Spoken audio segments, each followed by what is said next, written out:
हाँ बिल्कुल बिल्कुल। कुल डंगर अगर डंगर ना हो तो डंगर रात कुल्लुकुम डंगरून। मैं बहुत खुश हूँ क्योंकि हम एक बहुत 4 साल के बाद एक लंबे अरसे के बाद दोबारा मिल रहे हैं। इससे पहले तो फ़ोन पर रब्ता था, वो भी तकरीबन 1-1.5 साल से शुरू हुआ है। तो ये इस तरह हुआ था कि जब हम ईरान में थे तो वहाँ से हम एक दूसरे से अलग हो गए थे, तो फिर यूँ लगा था कि जैसे बिछड़ी गए हैं।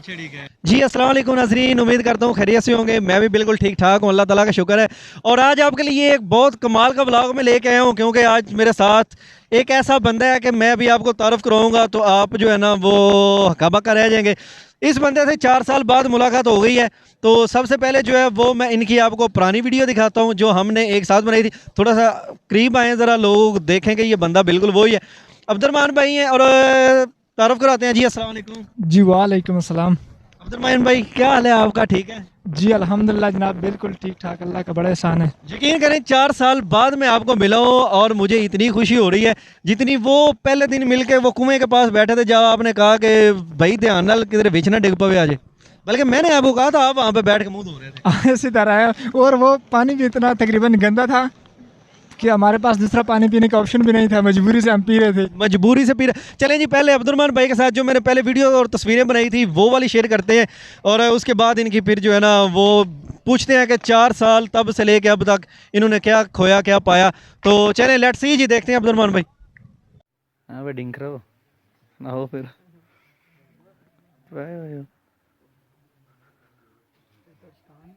हाँ?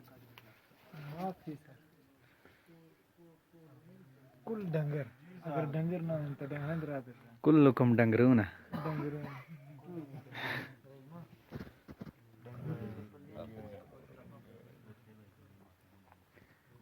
हुण भी तो जाएगा बिल्लो दे घर।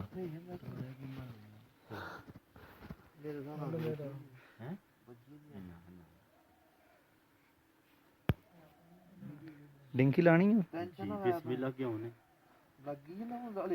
सारे आवो डिंकी लाना पाकिस्तान जेड़ा जेड़ा वेंदा पिया।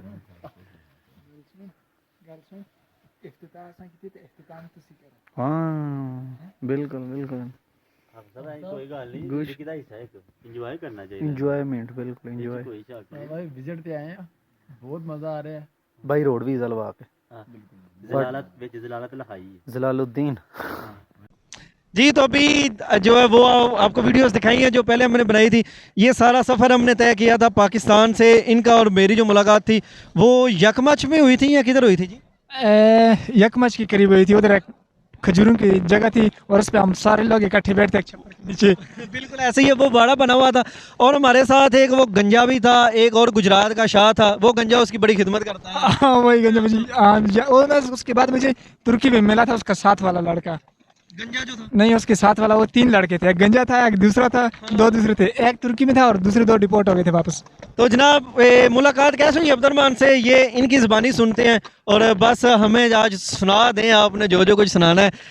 वहाँ से आप बिछड़े जब गाड़ियों में उन्होंने वो डाला, आधी रात को हमें वो डाले पे चक्कर लगाते रहे बम चौकी क्रॉस करवाने से पहले। पता है जब वो हमारे पीछे पुलिस लगी थी और उसके बाद उन्होंने एक घर में हमें बंद किया, जहाँ पे जाके वो लास्ट वाली वीडियो हमने बनाई जिधर आप कह रहे थे कि वो ज़रूर आओ डंकी लगानी है, तो जिधर वो अंदर बैठ के मैंने कुरान पाक भी सुनाया था। हाँ मुझे अच्छी तरह याद है वो सब, क्योंकि हम इकट्ठे थे। बिल्कुल ऐसे ही है। तो इस रास्ते में अक्सर लोग याद रहते हैं, क्योंकि इस रास्ते में एक बंदा अगर एक पानी का गिलास भी दे तो वो बहुत अरसे तक याद रहता है, क्योंकि और दूसरा रास्ता नहीं होता हमारे पास। बिल्कुल ऐसे ही है। तो अब्दुर्रहमान भाई मुझे बहुत खुशी हो रही है, यकीन करें आज दोबारा वही सीन जो है ना वो हम देख रहे हैं। तो आपको कैसा फील हो रहा है? मैं बहुत खुश हूँ क्योंकि हम एक बहुत 4 साल के बाद एक लंबे अरसे के बाद दोबारा मिल रहे हैं। इससे पहले तो फ़ोन पर रब्ता था, वो भी तकरीबन 1-1.5 साल से शुरू हुआ है। तो ये इस तरह हुआ था कि जब हम ईरान में थे तो वहाँ से हम एक दूसरे से अलग हो गए थे, तो फिर यूँ लगा था कि जैसे बिछड़ी गए हैं। तो फिर उसके बाद मेरे भाई ने आपकी वीडियो यूट्यूब पर देखी है, तो फिर उसने बहुत से कमेंट करके आपसे नंबर लिया है, फिर उसने जो है ना मुझे आपका नंबर दिया है, तो फिर मैंने आपके साथ कॉन्ट्रैक्ट किया है। तो उसके बाद भी 1 साल गुजर गया है, आज इटली में भी 1 साल के बाद आपसे मिल रहे हैं। जी बिल्कुल ऐसे ही है। तो इनके भाई जो है ना वो मेरे यूट्यूब पे वीडियोस देखते थे, उनका नाम सैफुररहमान क्या नाम है उनका, थोड़ा सा मेरे हाल करीब हो जाते हैं इधर।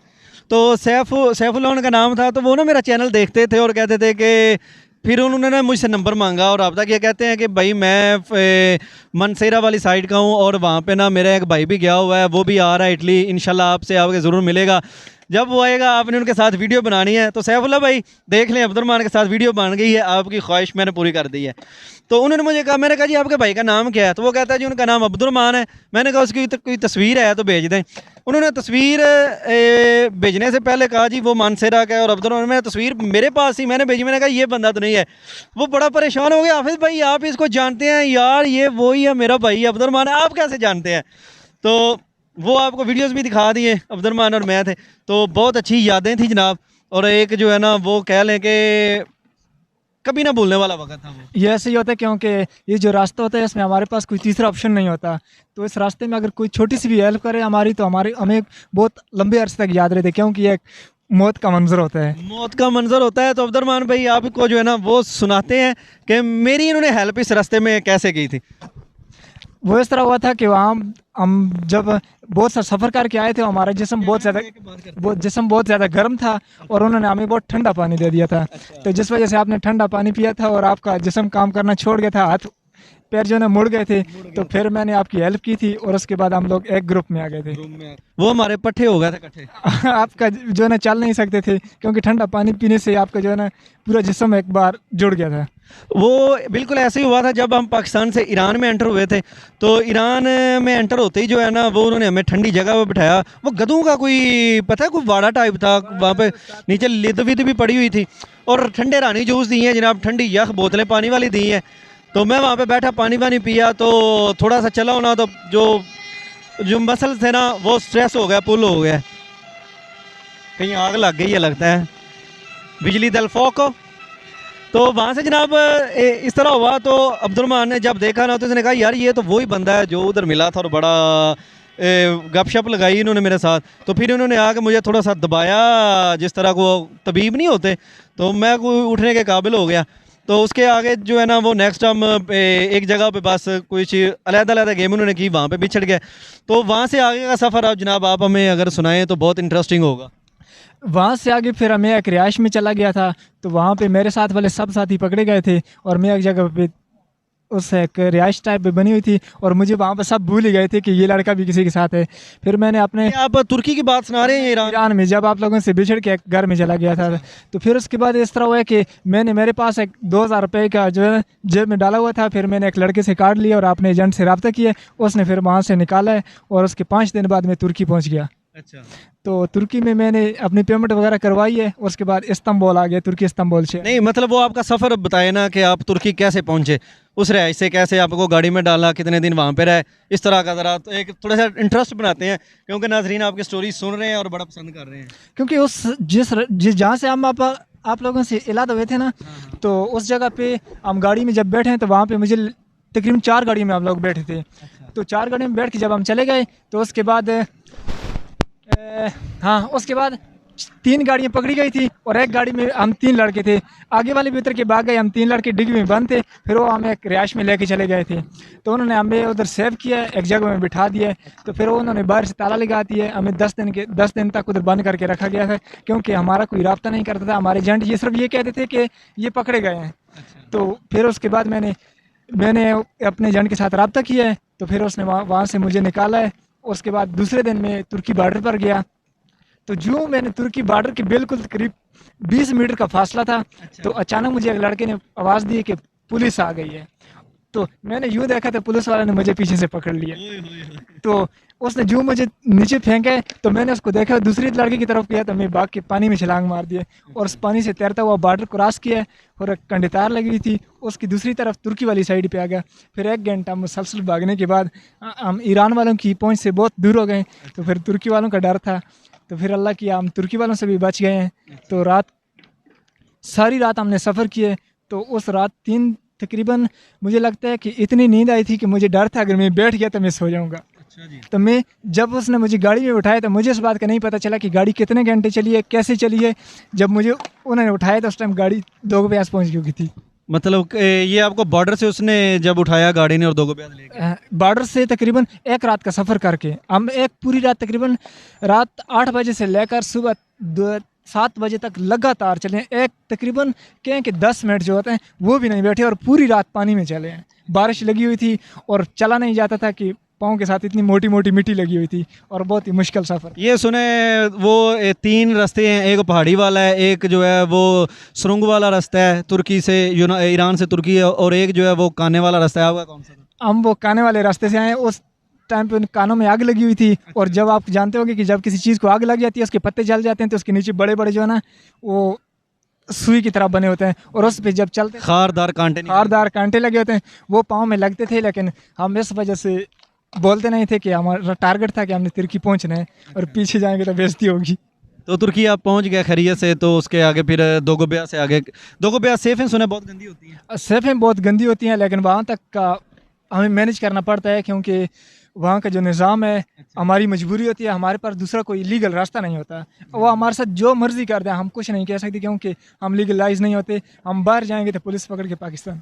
बिल्कुल ऐसा ही होता है, क्योंकि तुर्की के अंदर ये ज़्यादा खतरा होता है कि अगर वहाँ पे आपको किसी पुलिस वाले ने पकड़ लिया, जंदरमा के कैम्प में भेजेंगे, और जंदरमा इतने जो है ना वो ज़रा टफ आप कह लें कि वो बंदे को छोड़ते तो नहीं है, कैंप में भेज देते हैं। उस्मानिया कैंप, फरमानिया कैंप, पता नहीं कौन कौन से वहाँ पे कैंप होते हैं। ऐसा ही है। जिस टाइम मैं तुर्की में था अब तो रूल चेंज हो गए हैं। हर साल नए नए रूल आते हैं। जब हम लोग वहाँ पर थे तो वहाँ का ये रूल था या तो आपने 6 महीने का कैंप में रहना है तो या पाकिस्तान सेलेक्ट करने, 2 ऑप्शन होते थे।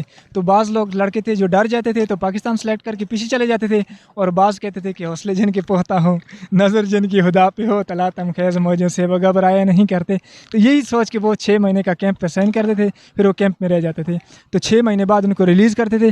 फिर भी 24 घंटे का सिर्फ स्टे मिलता था कि 24 घंटे में अपने मुल्क छोड़ना है। तो हम लोग इसी तरह छुप के तुर्की में सालों गुजार देते थे।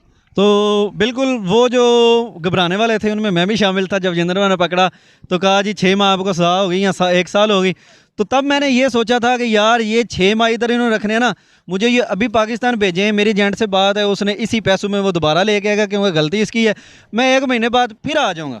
6 महीने यहाँ पे गुजारने के बजाय मैं पाकिस्तान जाता हूँ, माँ बाप को एक दफ़ा मिल के रिफ़्रेश हो गए फिर आ जाऊँगा। लेकिन मुझे इस लालत का नहीं पता था कि वहाँ पे मुझे फिर दोबारा कितनी मुश्किलें करनी पड़नी हैं। तो कैंप के बाद फिर आपके क्या हालात थे और क्या क्या तुर्की में किया, उससे आगे फिर तुर्की में कितना आपने कमाया, वहाँ से फिर कैसे आप निकले, यूनान पहुँचे, कौन सा सफ़र? भाई तुर्की में मैं रहा हूँ। जब मैं तुर्की में पहुंचा तो अल्लाह का शुक्र है कि मुझे अभी तक कभी भी तुर्की में पुलिस वालों ने किधर भी 1 या 2 बार रोका है। लेकिन मैंने जिधर भी रहा हूँ उन लोगों की तरह कपड़े पहने हैं, उन लोगों की तरह कटिंग की है, सब कुछ उनकी तरह गुजारा है। तो तुर्की पुलिस ने मुझे बहुत कम रोका है और अल्लाह का शुक्र है मुझे कभी भी उसके अलावा कभी भी किसी पुलिस वाले ने रास्ते में रोका नहीं है तुर्की में। तो इस वजह से मैंने 1.5 साल तुर्की में गुजारा है और 1.5 साल के बाद तुर्की से यूनान के लिए निकला। तो तकरीबन 1 बार मैं निकला तो पुलिस वालों ने पकड़ के वापस डिपोर्ट किया और दूसरी बार यूनान पहुँच गया। और उसके बाद तकरीबन मैं 1 साल यूनान में रहा हूँ।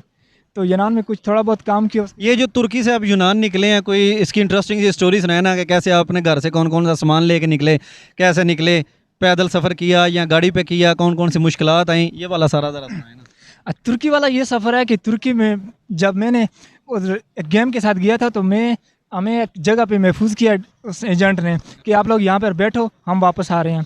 तो मैं उधर बैठा था तो मुझे नींद इतनी आई थी कि मैं सो गया और अंधेरा बहुत ज़्यादा था रात को। तो एजेंट ने बाहर से आवाज़ दी कि सब लड़के निकल आओ और मुझे आवाज़ नहीं आई, मैं वहाँ पे सोए रह गया। तो जब मेरी आंख खुली तो मेरे पास कोई भी नहीं था। तो मैं इतनी जल्दी में था कि मैंने अपना बैग भी नहीं लिया, भाग के बाहर निकल गया। और जब मैं बाहर निकला हूँ तो मैंने रोड देखा और रोड पे चलना शुरू कर दिया। तो फिर ऐसा हुआ कि तकरीबन 1 घंटे के बाद मैं बहुत दूर निकल चुका था। तकरीबन 1 घंटे में बंदा 5 किलोमीटर कर लेता है, इतना मैं चला गया था। तो मुझे ख्याल है कि मेरे पास बैग नहीं है तो मैं आगे भी नहीं जा सकता था और पीछे भी नहीं जा सकता। लेकिन फिर भी मैंने हिम्मत करके आगे का ही रास्ता सेलेक्ट किया। तो जो मैं आगे निकला हूँ तो तकरीबन मुझे उस रास्ते में थोड़ी सी बारिश लगी तो मैंने उधर एक कोना देख के तो वहाँ पे सो गया। दिन पूरा गुजारा है। तो जब रात हो या शाम का वक्त हुआ तो फिर मैं उधर से निकला हूँ। तो पूरी रात में जो है ना तकरीबन रात के 1 बजे का टाइम था और मैं जब रोड पे जा रहा था तो बर्फ़ और बारिश दोनों एक साथ लग गई और मेरे पास कोई चीज़ भी नहीं थी। तो मुझे खाने की तो टेंशन नहीं थी, खाने पीने में मैं बहुत स्लो हूँ, थोड़ी सी चीज़ खा लूँ तो 3 दिन गुजार लेता हूँ। लेकिन सर्दी इतनी ज़्यादा थी कि मैं कानों पे हाथ रख के बैक चलता था क्योंकि हवा बहुत तेज़ थी। तो मेरे ख्याल में मेरी ज़िंदगी की सबसे जो मैंने ठंड बर्दाश्त की है वही थी कि जिस वक्त मैंने तकरीबन 2 फुट, कोई बड़ी बात नहीं है, 2 फुट की दीवार से दूसरी तरफ नहीं जा सकता था कि जिस्म में खून रुक गया था। तो फिर इस तरह हुआ है कि मैंने वहाँ पे रात गुजारी है। तो सुबह उधर से एक शहर में गया हूँ, तो मैंने उधर से सलोनिकी का रास्ता पूछने के लिए गलती से एक गाड़ी को हाथ दिया है, वो पुलिस वालों की निकला। ओए ओए भैया, इसमें तो वही कहते हैं जब मुकद्दर हो पांडु तो क्या करेगा पांडु। यही हुआ। तो मैंने जब पुलिस वाले को हाथ दिया तो उसने मुझे पूछा कि हम टैक्सी वाले नहीं हैं, हम पुलिस वाले हैं, अगर आपने जाना है तो जाओ। तो मैं थोड़ा सा यूँ चलाऊँ तो उसने बैक शीशे में देखा तो मेरे जूतों पे मिट्टी लगी हुई थी। तो उसने मुझे बोला आओ किधर जाना है, मैंने बोला सलोनिकी, बोला आओ आपको छोड़ के आते हैं। तो उसने मुझे उसमें गाड़ी में बैठाया है, तो मुझे ले गए कैंप में। उसने बोला कि अंदर जाके बैठो। तो मुझे नींद बहुत ज़्यादा हुई थी, तो मैं अंदर जाके बैठा हूँ। तो मुझे इस बात का नहीं पता वहाँ में एक दिन सोया हूँ 8 घंटे 10 घंटे, मुझे इस बात का कुछ पता नहीं है। लेकिन जब मेरी आँख खुली तो फिर भी अंधेरा ही था। तो उसने बोला कि एक गाड़ी से निकाला है दूसरी में डाला है, एक अंधेरे से निकाल के दूसरी में डाला है। तो जब मैंने गेट खोला तो मैं तुर्की बॉर्डर पर था और उन्होंने रात को बॉर्डर क्रॉस करवा के वहाँ पे छोड़ दिया है। तो फिर मैंने उधर से तुर्की पुलिस ने हमें अरेस्ट किया है। तो मेरी मुकद्दर अच्छा था, मुझे कैंप नहीं लेके गए। तकरीबन 4 दिन बाद उन्होंने मुझे इस्तांबुल एयरपोर्ट पे ऑटोगार जो बस स्टॉप पे छोड़ दिए। तो उसके बाद मैं वापस घर गया, फिर दोबारा ट्राई किए। तो तीसरी ट्राई में अल्लाह का शुक्र है यूनान पहुंच गया। वो ट्राई आपकी किस तरह की थी, आसान थी या मुश्किल थी? नहीं, तीसरी ट्राई जो थी उसमें कि इस तरह समझ लो कि जब जब बंदा नया आता है तो वो उसको बहुत सी चीज़ों का हदश होता है, क्या होगा मेरे साथ, क्या होगा, कैसे होगा। जब जो बंदा जिस माहौल में रहता है तो उस माहौल को जो है ना जानना पहचानना शुरू कर देता है। तो उतनी देर तक मैं बहुत जान पहचान चुका था। और तीसरी बार मैं खुद मोबाइल भी चला सकता था, मैप भी चला सकता। जब उस बार मैं निकला हूँ तो मैं अपनी फुल तैयारी के साथ निकला हूँ। अगर पुलिस वाले आ भी जाएंगे तो मैं भागने के लिए तैयार था। तो एक बार पुलिस आई है तो मैं भागने में कामयाब हो गया। तो दूसरी बार फिर रात को गाड़ी लगी है उधर यूनान बॉर्डर क्रॉस करके तकरीबन 35 किलोमीटर बाद। रात को 2 दिन में हमने 35 किलोमीटर तय कर दिया था। तो फिर गाड़ी लगी तो हम जो है ना सलोनिकी पहुंच गए। तो ये 35 किलोमीटर जो है ना, ये वैसे तो सीधा कर लो तो ये 35 किलोमीटर होता है, लेकिन अगर ये पहाड़ियों में से क्रॉस करो तो ये 105 किलोमीटर बनता है। तो 5 से भी ज़्यादा बनता है। बहुत मज़ा आ रहा है यार अब्दुर्रहमान की बात सुन के। मुझे वो पुरानी सारी यादें अभी मेरी भी ताज़ा हो गई हैं, जो इनके साथ सफ़र किया था और जो इनसे अलहदा हो गया हमने सफ़र किया था। और अभी 3 दफ़ा इन्होंने यूनान से तुर्की से यूनान के लिए सफ़र किया। लेकिन मैंने 1 महीने में 12 ट्राइयाँ या 14 लगाई थी अब्दुर्रहमान। तो फिर मैं जाके कामयाब हुआ था। वहाँ पे कभी पुलिस वाले पकड़ लेते हैं, कभी जनाब वो बस डैंकर भाग जाते थे। तो आपका सफ़र भी इंटरेस्टिंग है। और तुर्की में रह के आपने कितना कमाया और वहाँ पे बंदा तुर्की में कौन सा काम कर सकता है? तुर्की में पहले जब हम लोग थे तो हम लोग तुर्की में काम आसानी से मिल जाता है, क्योंकि तुर्की में जो है कागज़ या लीगलाइज की कोई ज़्यादा ज़रूरत नहीं होती। लेकिन वहाँ पे जो हमारे जैसे लोग होते हैं, इमिग्रेंट होते हैं, उनको काम बहुत आसानी से मिल जाता है कम तनख्वाह पे। लेकिन यह है कि वहाँ पे हम लोगों ने मैंने काम किया मंडी में, तुर्की मंडी में, मंडी बावलदीन में? नहीं, इस्तांबुल ऑटोगार के साथ एक बड़ी मंडी है, उसमें काम किया मैंने। वो सब्ज़ मंडी? सब्ज़ मंडी, उसमें मैंने काम किया, 1 साल तक काम किया। तो थोड़े से पैसे कमाए हैं, कुछ अपना निज़ाम चलाया है। तो उसके बाद मैंने यूनान के लिए तैयारी की और यूनान निकल आया। तो बंदा तुर्की में रह के कितने पैसे कमा सकता है? तुर्की में रह के जिस वक्त मैं रहता था उस वक्त तुर्की के जो फैक्ट्री में काम था उसकी 1500 से 2000 या 1000 से 1800 तक कर लो। उस टाइम पर लीरे का रेट 28 रुपये 27 26 था। लेकिन अब का जो रेट है मेरे ख्याल में, अभी मुझे कुछ पता नहीं है, काफ़ी दिन से मैंने चेक नहीं किया, 20-18 होगा। तो अब तनख्वाह भी वैसी की वैसी है। अब तुर्की रहना और पाकिस्तान में रहने में कोई फ़र्क नहीं। तुर्की बरा नाम हो गया, अब तुर्की बरा इनाम ही हो गया समझ लो। तुर्की अभी एक हमारे लिए एक स्टेप है कि आपने यूरोप जाना है तो तुर्की का स्टेप उठाएं, उसके बाद आगे निकलें। लेकिन अब ये स्टेप भी बहुत मुश्किल हो गया, क्योंकि पहले तो हमारे पास 2 ऑप्शन होते थे कि हमने तुर्की पहुंचना है तो हमने ज़्यादा से ज़्यादा हमसे कुछ 6 महीने की सज़ा होगी, हम चलो बाहर में निकल के तो आगे निकलेंगे। लेकिन अब तुर्की का कानून बहुत ज़्यादा सख्त हो गया। अब तुर्की में जो पकड़ा जाएगा उसके फिंगर होंगे वो पाकिस्तान जाएगा। तो तुर्की क्रॉस करना बहुत ही मुश्किल हो गया है। और चलो बंदा तुर्की से निकल के ग्रीस में आ जाए, अब ग्रीस भी डिपोर्ट करता है।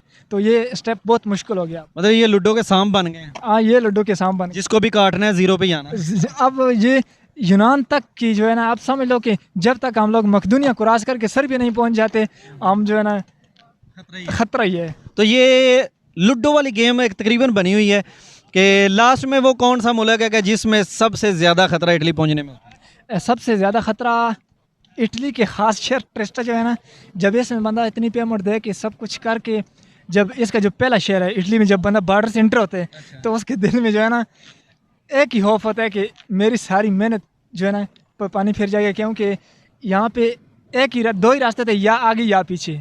तो यहाँ पे ज़्यादातर तो ये होता है कि यह लोग स्ट्रेट दे देते हैं, लेकिन हालात ख़राब हो जाएं तो यहाँ से इस तरफ पीछे देखते हैं, जैसे गोटी पर गोटी आ जाए तो शुरू से।